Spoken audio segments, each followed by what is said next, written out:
Hello बच्चों, कैसे हैं आप सभी। आप सभी का आपके अपने इस YouTube चैनल मैथ्स विजय पर तहे दिल से स्वागत है। और स्टार्ट करते अपने कक्षा 10 की गणित की क्लास। इस क्लास में स्टूडेंट से अपने आपकी प्रश्नावली 1.3 के प्रश्न नंबर 3 स्टार्ट करने वाले हैं, क्योंकि इससे पहले वाले वीडियो में जो कि चैप्टर 1 का पार्ट नंबर 20 था, उसमें मैंने आपकी प्रश्नावली 1.3 का प्रश्न नंबर 1 और प्रश्न नंबर 2 क्लियर कर दिया है। इसीलिए इस वीडियो में प्रश्न नंबर 3 अपन क्लियर करेंगे। तो स्टूडेंट से प्रश्न नंबर 3 करने से पहले यदि आपको वीडियो पसंद आए तो वीडियो को लाइक जरूर से कीजिए, और साथ ही आपके कक्षा 10 के अन्य जो दोस्त है, क्लास 10 के जो अन्य स्टूडेंट्स हैं, उन तक वीडियो को जरूर शेयर कीजिए, ताकि दौड़े दौड़े वो भी वीडियो पे आ जाए और अपनी पढ़ाई स्टार्ट कर सके। और साथ ही स्टूडेंट्स, यदि आप चैनल पे नए हो और आपने चैनल को अभी तक सब्सक्राइब नहीं किया है तो जरूर से चैनल को सब्सक्राइब कर लीजिए, जिससे चैनल पर अपलोड होने वाला नया वीडियो जो आए उसका नोटिफिकेशन आप तक पहुंच सके सबसे पहले। तो स्टूडेंट से अपना वीडियो स्टार्ट अपने करते हैं। और साथ ही स्टूडेंट से चैप्टर 1 अपना वास्तविक संख्या चल रहा है, और चैप्टर 1 वास्तविक संख्या के इससे पहले 20 पार्ट अपलोड हो चुके हैं और ये 21वां पार्ट है। और यदि आपने 20 पार्ट को नहीं देखा है, 20वां पार्ट नहीं देखा है, तो इसी वीडियो के आई बटन पे मैंने इससे पीछे वाला जो वीडियो है जिसमें प्रश्नावली 1.3 के प्रश्न नंबर 1 और प्रश्न नंबर 2 है, वो मैंने इसी वीडियो के आई बटन पे लिंक लगा रखा है उसका, तो वहां पे क्लिक करके आप पीछे वाले वीडियो को जरूर देखें। इसी के साथ अपना वीडियो स्टार्ट करते हैं। और स्टूडेंट से आप अपनी पेन कॉपी और बुक जो है वो लेके तैयार हो जाइए, और साथ साथ आप अपनी रफ कॉपी में नोट कीजिए, और उसके बाद में रफ कॉपी में से देखकर फेयर कॉपी में नोट कर लीजिए। तो चलते हैं वीडियो को अपन स्टार्ट करते हैं। तो स्टूडेंट्स, वीडियो पे सारे एक साथ बन जाइए और वीडियो को अंत तक जरूर देखें, जिससे ताकि आपके अच्छी तरीके से समझ में आ सके। तो चलते हैं अपना प्रश्न नंबर 3, प्रश्नावली 1.3 का प्रश्न नंबर 3, जो कि आपके सामने आपको मोबाइल की स्क्रीन पर दिखेगा ऊपर, वहां से आप देखिए प्रश्न नंबर 3। सिद्ध कीजिए कि निम्नलिखित संख्याएं अपरिमेय है। सिद्ध अपने को करना है कि निम्नलिखित संख्या अपरिमेय है। पहला है 1/√2, दूसरा है 7√5, तीसरा है 6 + √2। तो स्टूडेंट से ध्यान दीजिए, प्रश्न नंबर जो 3 है उसमें रोमन में कुल 3 सवाल है। कितने सवाल रोमन में? 3 सवाल है। और इस वीडियो में मैं आपकी प्रश्नावली 1.3 का प्रश्न नंबर 3 में जो 3 है रोमन में, वो 3 क्वेश्चन आपको क्लियर कराऊंगा। तो प्रश्न नंबर 3 का पहला, तो रोमन में 3 है, तो प्रश्न नंबर 3 का पहला अपने करेंगे सबसे पहले। तो ध्यान दीजिए, प्रश्न नंबर 3 में पहला करेंगे अपन सबसे पहले। तीसरा जो क्वेश्चन है उसमें रोमन में 3 सवाल है स्टूडेंट से। रोमन में पहला, ये लो मैंने प्रश्न नंबर 3 और हल लगा के रोमन में पहला लिख दिया है। पहला अपने स्टार्ट करेंगे। तो स्टूडेंट से चलते हैं अपने प्रश्न नंबर संख्या दे रखा है 1/√2। पहली संख्या की पहली वाली संख्या क्या है, कितना है? 1/√2 है स्टूडेंट्स। तो सबसे पहले वही तरीका है अपना।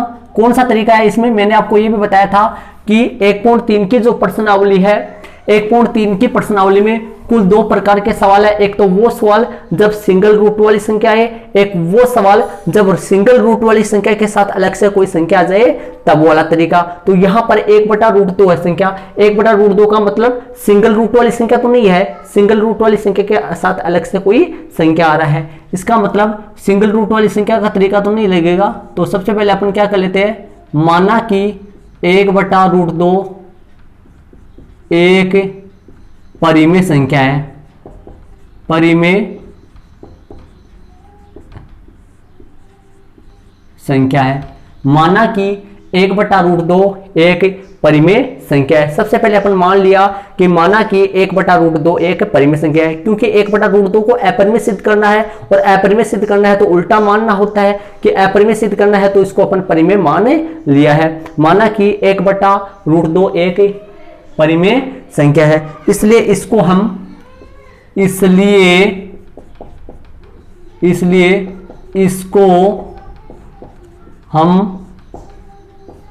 P बटा Q के रूप में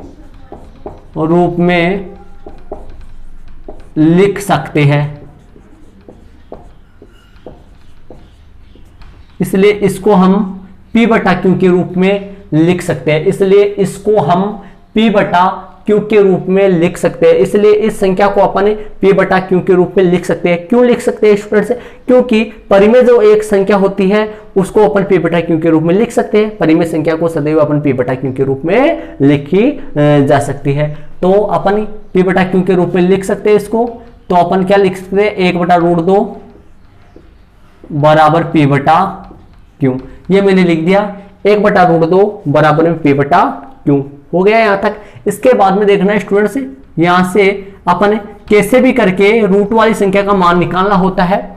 तो रूट वाली संख्या जो होती है उसका कैसे भी करके अपने को मान निकालना होता है। बाकी सबको धीरे धीरे आगे भेज देंगे स्टूडेंट्स। तो रूट वाली संख्या कौन सी है ध्यान दीजिए। क्यों 1 से गुना होगा, क्यों होगा, और P गुना होगा √2 से। तो ध्यान दीजिए स्टूडेंट्स, ये कितना हो गया? P√2 बराबर में P, ये अंदर √2 है, ध्यान रहे √2 ऐसे लिख रहा हूं मैं। P√2 बराबर में Q। समझ लीजिए, ध्यान से देखिए, P को √2 से गुना करूंगा P√2 और Q को 1 से गुना करूंगा तो Q आ जाएगा। ठीक है, यहां तक। इसके आगे देखिए स्टूडेंट्स, यहां से √2 का मान निकालूंगा मैं, तो √2 तो यही रहेगा। √2 को इस तरीके से लिखना वरना Q माना जाएगा। ये √2 यही रहेगा और ये Q बटा कितना बन गया? P बन गया। तो यहां पर देख लीजिए 1/√2 बराबर P बटा Q था। तो यदि इन दोनों को यदि पलटा जाए, इनको पलट दिया जाए, तो ये 1/√2 से क्या बन जाएगा? 1/√2 से ये बन जाएगा √2/1। क्या बन जाएगा? √2/1 बन जाएगा, जो कि बटे में 1 हट जाएगा तो फिर √2 ही हो जाएगा वो। ये P बटा Q है तो ये क्या बन जाएगा? Q बटा P बन जाएगा। ये P बटा Q है तो ये Q बटा P बन गया। बाकी सारा सेम है याद। इसके आगे अपन ने रूट वाली संख्या का मान निकाल लिया। बस अब इतना यहां तक अपने को करना है। आगे अपना वही तरीका चलेगा, जब रूट वाली संख्या के साथ अलग से कोई संख्या आ जाए तब वाला तरीका। तो मैंने रूट वाली संख्या का मान निकाल लिया। अब अपन क्या लिखेंगे, ध्यानपूर्वक देखना। चूंकि यहां P वह क्यों, क्योंकि यहां P वह क्यों, ये सभी पूर्णांक है, ये सभी पूर्णांक है। ये दो स्टूडेंट्स, मतलब यहां P वह क्यों, ये सभी क्या है? पूर्णांक है स्टूडेंट्स। कैसे संख्या है? ये पूर्णांक संख्या है। और यहां वो नहीं लिखे अपन, यहां भी लिखो। यहां क्या लिखना है? यहां P और Q दो पूर्णांक है, मतलब दो पूर्णांक संख्याएं अपन ली है, तो यहां पर लिखना है पूर्णांक है। ठीक है, इसके बाद में क्या लिखना है? यदि P और Q दो पूर्णांक है, मतलब यहां P व Q ये सभी, या P वह Q पूर्णांक है, इसे लिख सकते हैं। यहां P वह Q ये सभी पूर्णांक है, मतलब ये दोनों पूर्णांक है। इसलिए यदि ये पूर्णांक है तो आपका Q बटा P जो है, मतलब ये जो पूरा है स्टूडेंट्स, क्या आ रहा है? Q बटा P। तो मैं लगा देता हूं Q बटा P। एक क्या है? एक परिमेय संख्या है, एक परिमेय संख्या है। क्यों है? क्योंकि पूर्णांकों का जोड़ बाकी गुणा और भाग, पूर्णांकों का जोड़ बाकी गुणा और भाग सदैव एक परिमेय संख्या होती है। इसलिए तो ध्यान दीजिए, P और Q ये सभी पूर्णांक है, इसलिए ये जो पूरी संख्या है, ये पूरी संख्या एक परिमेय हो गई। अब ये पूरी संख्या परिमेय हो गई तो शायद तरीका आपके याद हो गया होगा। इसलिए ये Q बटा P एक परिमेय संख्या है, तो Q बटा P के बराबर √2 है, इसलिए √2 भी एक परिमेय संख्या, इसलिए √2 भी एक परिमेय संख्या होगी। मतलब ये मान लिया जाता है जब Q बटा P एक परिमेय संख्या है तो √2 भी एक परिमेय संख्या होगी। ठीक है स्टूडेंट्स, लेकिन रूट 2 के बारे में तो अपन जानते हैं ये तो कभी भी परिमेय संख्या नहीं होती। अभाज्य संख्या का वर्गमूल सदैव अपरिमेय संख्या ही होती है, परिमेय कभी नहीं होती। तो नीचे अपने अब वो 2 लाइन लिख देंगे कि भाई रूट 2 तो कभी भी परिमेय नहीं होती है, वो लाइन लिख देंगे, बड़ा कोष्ठ लगा देंगे और बड़ा कोष्ठ लगा के यहां से स्टार्ट करेंगे। लेकिन हम जानते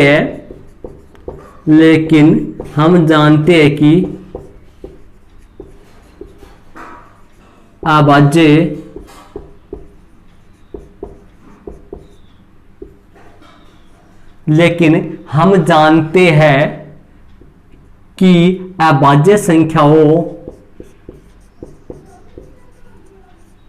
का वर्गमूल सदैव एक अपरिमेय संख्या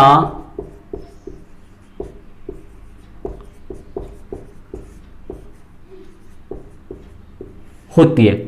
ये बड़ा कोष्ठक यहां पर लगा देना है स्टूडेंट्स।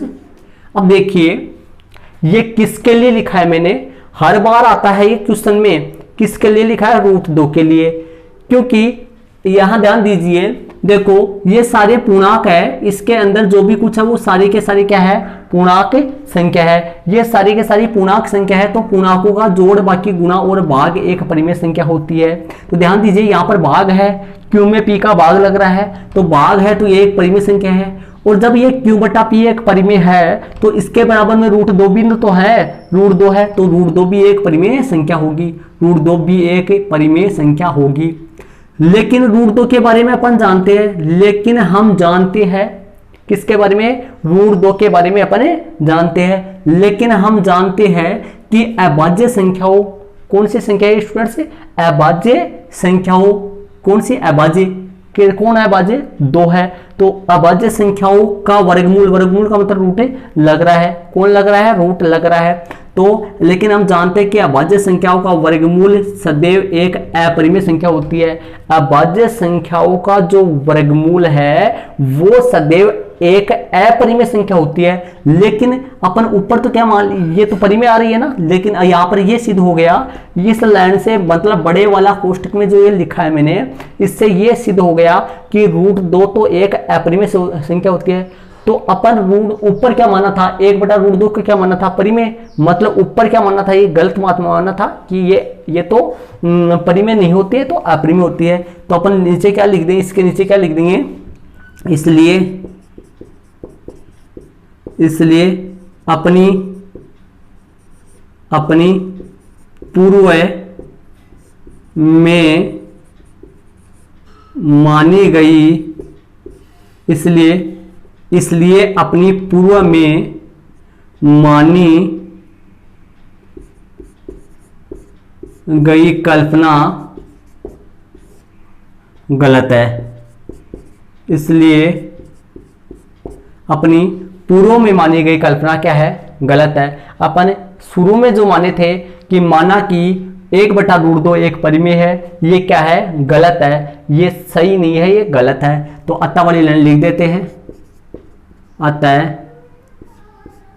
1/√2 एक अपरिमेय, 1/√2 एक अपरिमेय, 1/√2 एक अपरिमेय संख्या है। ये लो आपके सामने आ गए स्टूडेंट से, 1/√2 एक कैसी है, अपरिमेय संख्या है। ये आपके सामने प्रश्न नंबर 3 में रोमन में पहला सवाल कंप्लीट हो चुका है स्टूडेंट से। तो ध्यान दीजिए, मैं फिर एक बार और आपको दोहरा देता हूं, ध्यानपूर्वक सुनना आप। सबसे पहले मान लिया कि माना कि 1/√2 एक परिमेय संख्या है, परिमेय होती है तो अपन उसको p/q के रूप में लिख सकते हैं, इसलिए इसको हम p/q के रूप में लिख सकते हैं। या p और q दो पूर्णांक है, 1/√2 p/q हो गया, वज्र गुणा किया तो p√2 बराबर q हो गया, √2 का मान निकाला तो ये √2 का मान निकाला p बट्टे में जाएगा। तो यहाँ पर 1/√2 बराबर p/q था, तो यहाँ पर √2 बराबर q/p हो गया। यहाँ p व q ये सभी पूर्णांक है, मतलब p और q ये सभी क्या है स्टूडेंट से पूर्णांक है, इसलिए q बटा p एक परिमेय संख्या है। q बटा p जब परिमेय है तो √2 भी एक परिमेय संख्या होगी। लेकिन हम जानते हैं कि अभाज्य संख्याओं का वर्गमूल सदैव एक अपरिमेय संख्या होती है, इसलिए अपनी पूर्व में मानी गई कल्पना गलत है। अतः 1 बटा √2 एक अपरिमेय संख्या है। तो ये लो स्टूडेंट से प्रश्नावली 1.3 का प्रश्न नंबर तीसरे में रोमन में पहला, अब रोमन में दूसरा अपने करते हैं। इसको आप अपने नोटबुक में जरूर अंकित कर लेना। तो स्टूडेंट्स दूसरा क्वेश्चन अपन रोमन में करते हैं। दूसरे की संख्या 7√5 है, तो दूसरा अपन रोमन में दूसरा करेंगे। दूसरे की संख्या आपके सामने है 7√5। प्रश्न नंबर तीसरे में दूसरा, वापस 3 नहीं लगाएंगे, डैश डैश भी नहीं लगाएंगे, तो वही तरीका है अपना। सबसे पहले अपन मान लेते हैं कि परिमेय मान लेते हैं इसको। माना कि संख्या कितनी है, अपनी संख्या है 7√5 है। कितना है? 7√5 है। माना कि 7√5 एक परिमेय संख्या है। परिमेय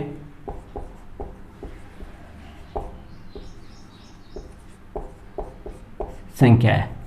माना कि 7√5 एक परिमेय संख्या है, इसलिए इस परिमेय संख्या मान लिया इसको 7√5। 7√5 माना कि 7√5 एक परिमेय संख्या है, इसलिए इसको हम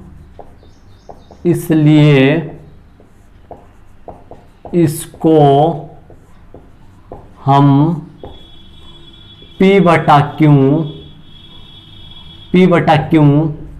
के रूप में P बटा Q के रूप में लिख सकते हैं। मतलब कोई भी परिमेय संख्या है उसको हम P बटा Q के रूप में लिख सकते हैं स्टूडेंट्स। और यहाँ P वह Q दो पूर्णांक है। P और Q दो कैसी संख्या है स्टूडेंट्स? पूर्णांक संख्या है। दो पूर्णांक हो गई है। अब इसके बाद में देखना है स्टूडेंट्स आगे। अब अपन क्या करेंगे, तो P बटा Q के रूप में लिख सकते हैं, इसलिए इसको तो P बटा Q के रूप में यदि अपन लिख सकते हैं तो अपना 7√5 जो है इसके बराबर में क्या लिख देंगे? P बटा Q।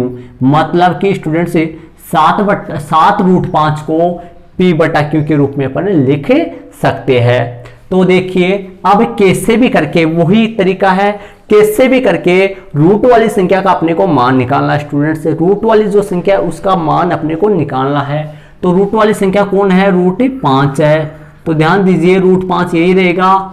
और P बटा Q हो गया।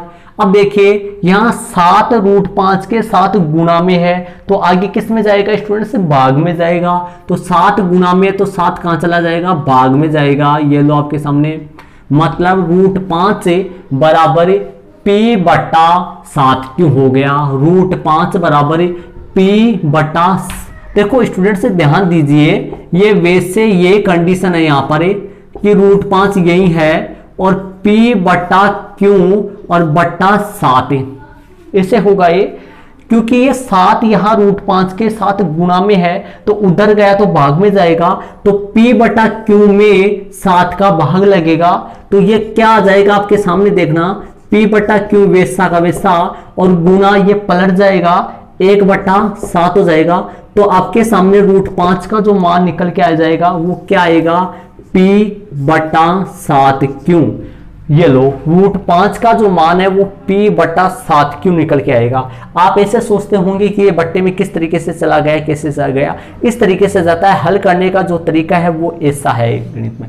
तो अपन क्या करते हैं कि ये 7 यहाँ गुणा में था, तो ये P के तो गया है भाग में, 7 जो है वो P के तो भाग में गया है और Q के गया है गुणा में। ठीक है स्टूडेंट्स, तो आगे अपन करते हैं, रूट वाली संख्या का मान आ गया, आगे वही तरीका है। चूंकि यहां इसके अंदर जो भी कुछ है, इसमें जो भी कुछ है उन सबको पूर्णांक बताना है स्टूडेंट से। कौन कौन है? यहां P, Q, वह 7, ये सभी देख लो, मैंने क्या लिखा है? P, Q, वह 7। ध्यान दो P और Q तो पूर्णांक है ही है, क्यों? क्योंकि ऊपर बताया है अपने, और 7 भी एक पूर्णांक संख्या, आप जानते हैं कि 7 तो हमें पूर्णांक संख्या होती है। तो P Q है 7, ये सभी पूर्णांक है, ये सभी पूर्णांक है। ये लो स्टूडेंट्स, मतलब ये सारे इन सबको पूर्णांक बता दिया है। कौन कौन? चूंकि यहां P Q है 7, ये सभी पूर्णांक है, ये सभी पूर्णांक संख्या है। अब आप जानते हैं नियम नंबर 4 में पढ़े थे अपन कि 2 या 2 से अधिक संख्या, 2 या 2 से अधिक पूर्णांकों का जोड़, बाकी गुणा और भाग से बनने वाली सभी संख्याएं परिमेय संख्याएं होती है। तो ध्यान दो, P Q 7 ये सभी पूर्णांक है, तो P Q 7 से ये बनी हुई है, तो ये क्या होगी? एक परिमेय संख्या होगी। इसलिए P बटा 7Q, P बटा 7Q एक परिमेय, इसलिए P बटा 7Q एक परिमेय संख्या है।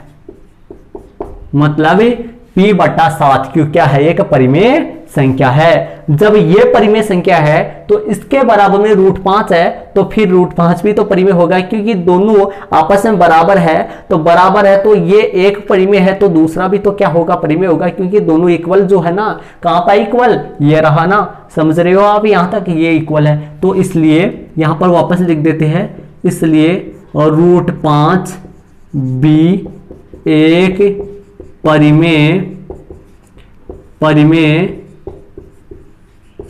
संख्या होगी।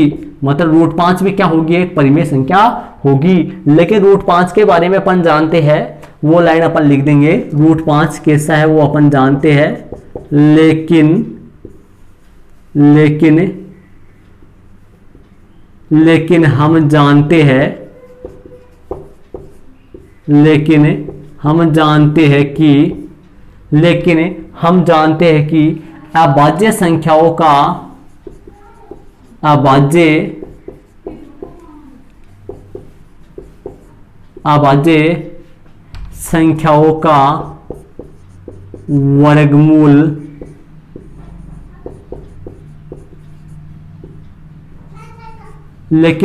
हम जानते हैं कि अभाज्य संख्याओं का वर्गमूल सदैव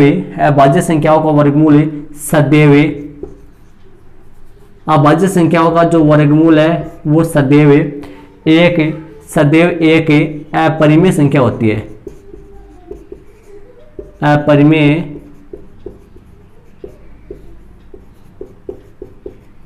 अभाज्य संख्याओं का वर्गमूल सदैव एक अपरिमेय संख्या होती है। अभाज्य संख्याओं का जो वर्गमूल है वो तो सदैव स्टूडेंट्स एक अपरिमेय संख्या होती है। इसको मैं बड़े वाले कोष्टक से बंद कर देना। ध्यान दो, यहाँ पर मैंने बड़े कोष्टक से चालू किया है, यहाँ पे बड़ा कोष्टक से बंद मैंने किया है। इसको इस तरीके से बंद करना है।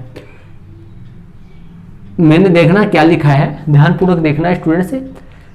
लेकिन हम जानते हैं कि अभाज्य संख्याओं का वर्गमूल, रटना मत, इसको रटने की कोशिश मत करना, समझना इसको। अभाज्य संख्या ये 5 है और वर्गमूल है, इसका मतलब रूट है, एक अपरिमेय संख्या होती है। अभाज्य संख्याओं का वर्गमूल सदैव एक क्या होती है? अपरिमेय संख्या होती है। और ध्यान दो, जब √5 एक अपरिमेय होगी तो 7√5 भी एक अपरिमेय होगी, क्योंकि √5 से कोई भी संख्या गुणा हो, ये √5 खुद एक अपरिमेय है, तो ये इससे गुणा होने के बाद में जो नई संख्या आएगी वो भी एक अपरिमेय संख्या होगी स्टूडेंट्स। तो इसलिए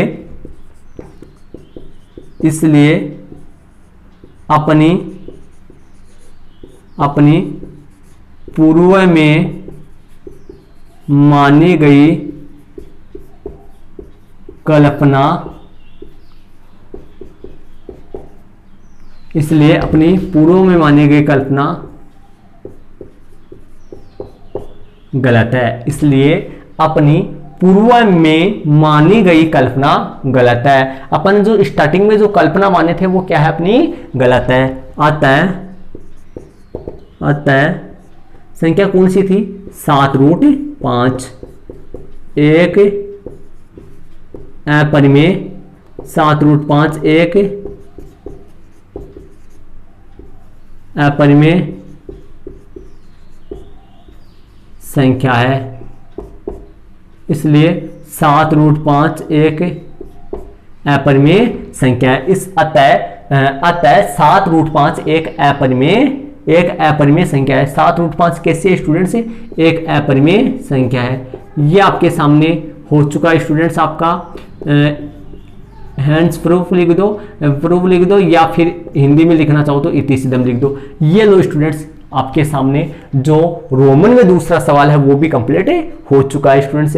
इसको आप अपनी रफ को वीडियो को पॉज करके आप अपनी रफ कॉपी में जरूर उतारे लेना स्टूडेंट्स, और साथ ही उसके बाद में अपने फेयर कॉपी में उतार लेना। इसको मैं एक बार फिर से देख लेता हूँ, फिर से समझा देता हूँ, थोड़ा सा ध्यान दीजिए। तरीका वो है वैसे, माना कि 7√5 एक परिमेय संख्या है, इसलिए इसको हम p बटा q के रूप में लिख सकते हैं। यहाँ p बाई q दो पूर्णांक है। 7√5 बराबर p बटा q हो गया। √5 का मैंने मान निकाला तो p बटा 7 q हो गया। यहाँ p q है 7। यहाँ पर जो संख्या आती है वो इसमें जो भी कुछ होता है उन सबको लिखना होता है। ये सभी पूर्णांक, मतलब ये सारे के सारे पूर्णांक हैं, इसलिए p बटा 7 q एक परिमेय संख्या है, मतलब ये सभी पूर्णांक है, तब ये एक परिमेय है। और ये परिमेय तो √5 भी एक परिमेय संख्या होगी। लेकिन हम जानते हैं कि अभाज्य संख्याओं का वर्गमूल सदैव एक अपरिमेय संख्या होती है, इसलिए अपनी पूर्व में मानी गई कल्पना गलत है। अतः 7√5 एक अपरिमेय संख्या है। इति सिद्धम हेंस प्रूफ। तो स्टूडेंट्स, ये आपका प्रश्न नंबर 3 में दूसरा क्लियर हो चुका है। अब अपन प्रश्न नंबर 3 का रोमन में तीसरा करेंगे स्टूडेंट्स। इसको आप अपने नोटबुक में अंकित कर लेना। तो स्टूडेंट्स, रोमन में जो तीसरा सवाल है वो इसी में चेंज करता हूं मैं, ध्यान दीजिए, आपको पता चल जाएगा कि किस तरीके से सवाल चेंज होता है। तीसरा सवाल की संख्या जो है यहां पर मैं लगा दूंगा 3। ध्यानपूर्वक देखिए, यहां पे मैंने लगा दिया 3। और तीसरे की जो संख्या है वो 6 प्लस √2 है। कौन सा स्टूडेंट्स? 6 प्लस √2 है। तो यहां पर मैं लिख दूंगा स्टूडेंट्स, यहां से इसको हटा दूंगा और यहां पर हटा के यहां पर लिख दूंगा मैं, क्या लिखूंगा, माना कि 6 प्लस √2। तो यहां पर ही मैंने लिख दूंगा मैं 6 प्लस √2। ये हो गया।